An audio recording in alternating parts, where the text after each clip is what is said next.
Hey guys, welcome to Red's Projects. This afternoon we are going to start putting this thing back together. This is where I left you off last episode. Everything completely stripped apart. I started cleaning up a few things, but I'm going to start putting it together tonight. First thing we are going to do is start with the cam.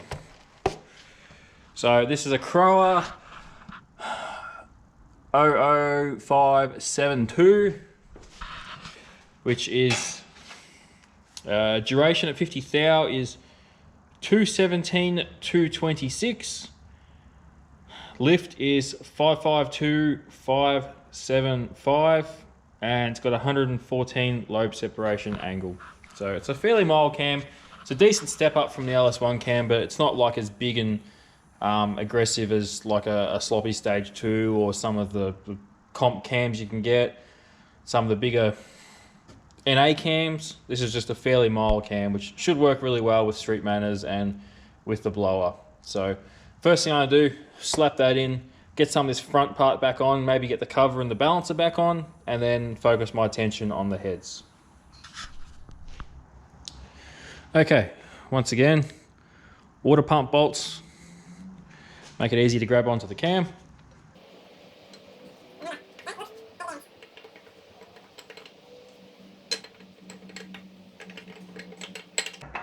Last one, there we go, beautiful.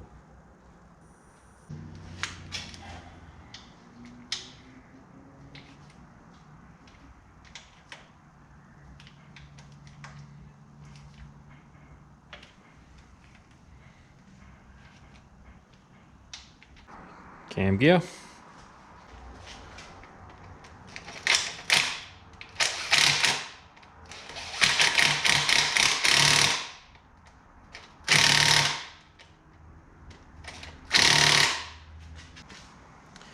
All right, now I'm going to put the cover back on. Okay. Just like that. Okay, now the trick I've heard with getting this centered properly is to leave them loose, throw the crank balancer on, and then tighten up all these. So that's exactly what I'm going to do. Another trick I've heard of but never tried is heating up the balancer before putting it on. So supposedly if you heat up just this part that sits on the crank, just heat it up warm. It can't be too hot. You don't want to damage anything or melt the seal or anything stupid like that. Supposedly you can pretty much just slide it on or just lightly tap it on by hand. So I'm going to try it on this one. I'll heat it up and then we'll run over and put it on. Here we go. Oh, that. Just zing it on that last little bit.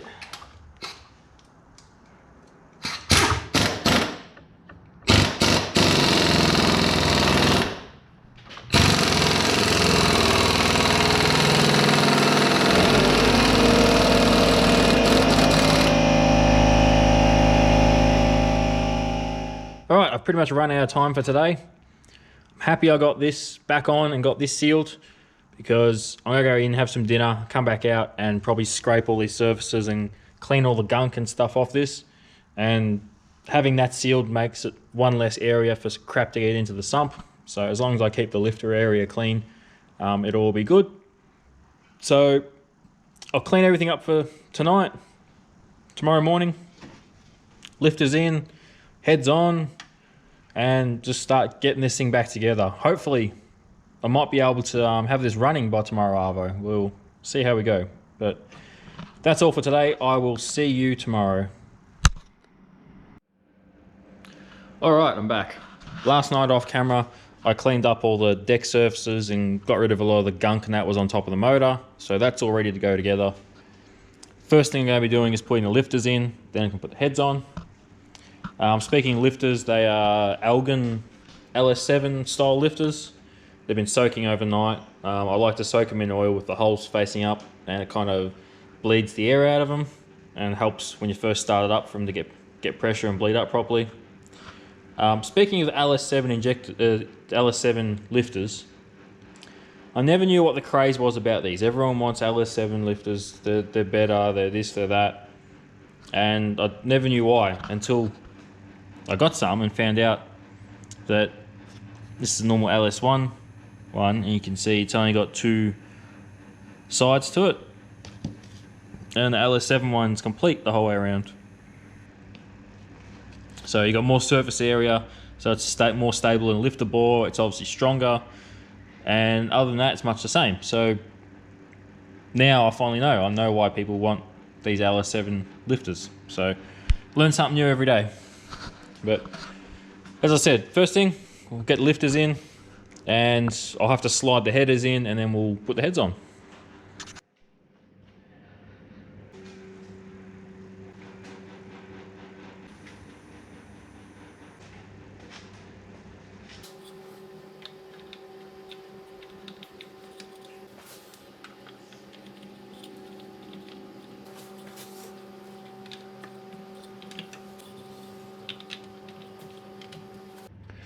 All right, so all lifters are in.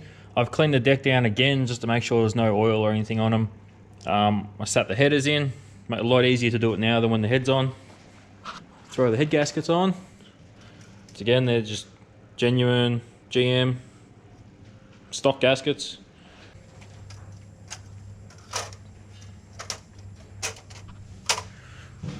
That's good. I'll leave that one there. I'll do this head first, and then we'll do that one.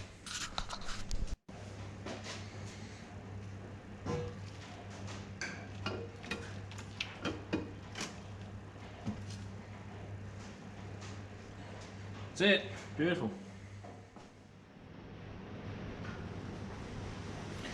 Alright, now I'm going to torque the head down.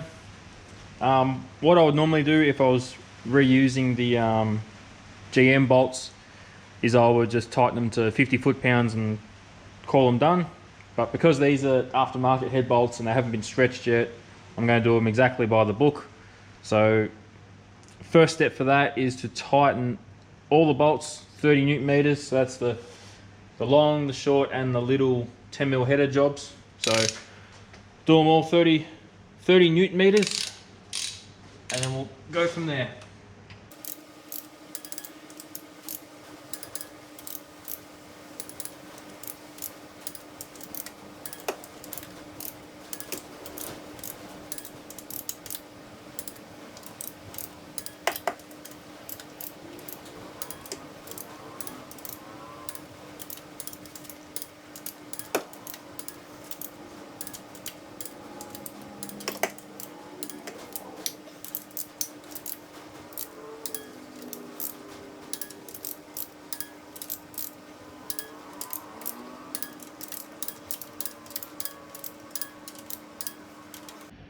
Alright, so they're all done 30 newton meters.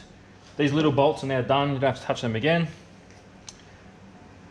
All the big head bolts, the second stage is 90 degrees on all of them, so a quarter of a turn. So I've just put a little red line on each of the bolt heads running front to back, same way the car's going. So I'll do them all 90 degrees.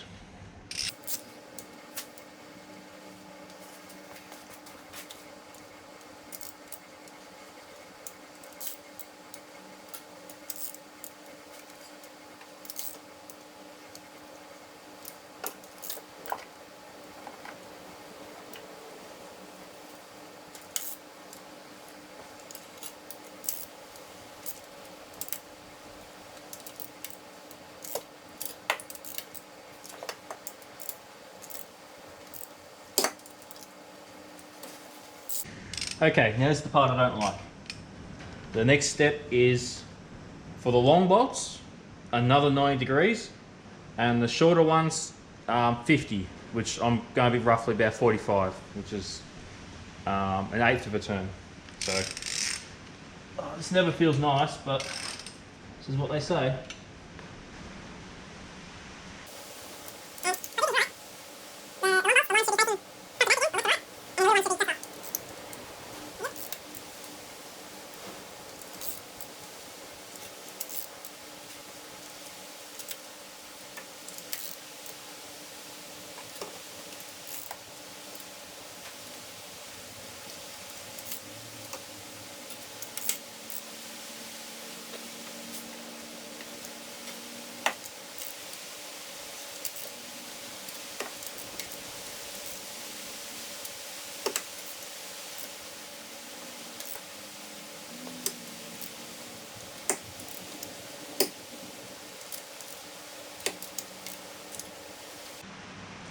Okay, so all the long ones are done 90 degrees.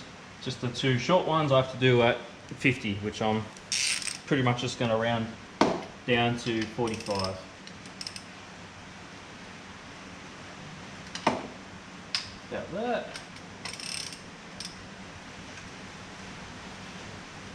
Yeah. Beautiful. Okay, so you can see the lines on these bolts. They've got 90 and got 90 again, so they're facing front to back, left to right. And then these ones have gone 90 and then 45, so they're up on a 45-degree angle. So this head's all done. GoPro's running low on battery, so I'm going to put it on charge. I'll get the other head on, get it all torqued down, and then we will put the rockers on. All right, both heads are bolted on, torqued down. Manifolds are bolted on as well. Next thing we're doing is putting push rods and rockers on.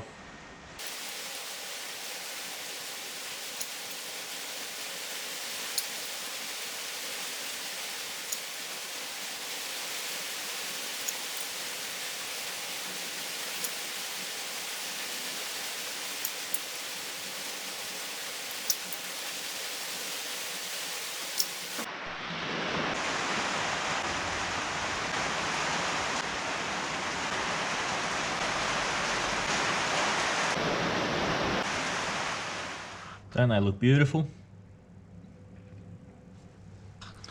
So I'm happy with these. I torqued them up to 30 newton meters. It looks like the push rods are the right length for it. So I'm happy with these. They just, compared to the factory ones, they just look amazing. It's just really a shame that I'm the only one that's going to see them. All right, rock covers are back on. Aircon belt's back on, and a few pipes down there are all tidied up. But I'm calling it for tonight. Tomorrow morning I'm going to get some plugs for this thing, because the plugs in the other head were pretty worn out. So we're doing that first thing, and then we will continue assembling. And like really, I've got a water pump, an inlet manifold, a radiator, the blower, power steering, all that sort of stuff to do. So really, I should be able to get it running tomorrow if I don't sleep in and start at lunchtime like I did today. So once again, I'll see you tomorrow. All right, I'm back. Went to Repco, got some plugs for this thing. Ended up, after a bit of research, I decided on the TR6 plug. That's supposedly the plug to have with a mildly boosted LS. So it's one step colder than factory. It's non-iridium, which I prefer. So we'll slap those guys in there.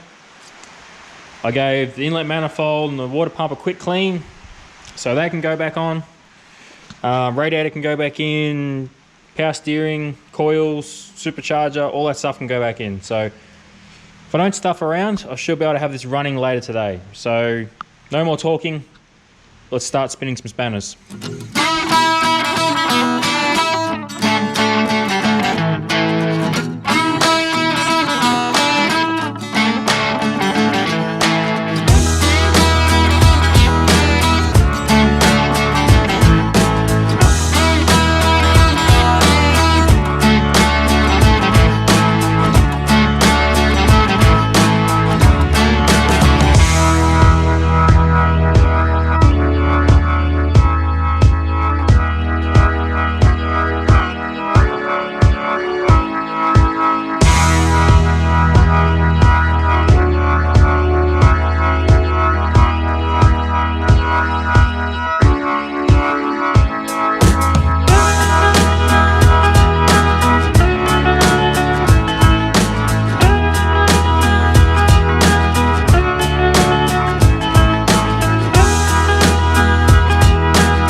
right, it's been a long day, but I think I'm ready to start it. I've got water, I've got oil, I think everything's plugged in. The only thing I haven't done is I'm going to make a catch can for it. So I've just got these lines plugged up. So hopefully they don't leak. I don't have a vacuum leak.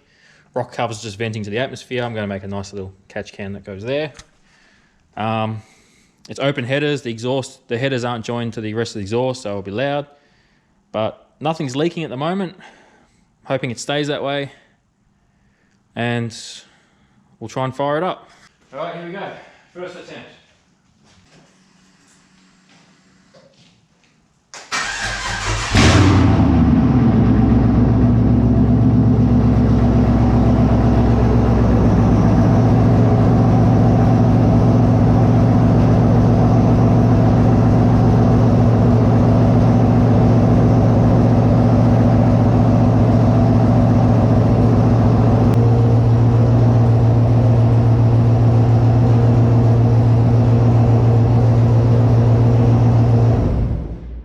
That's loud.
All right, how awesome was that? That was genuinely the first turn of the key.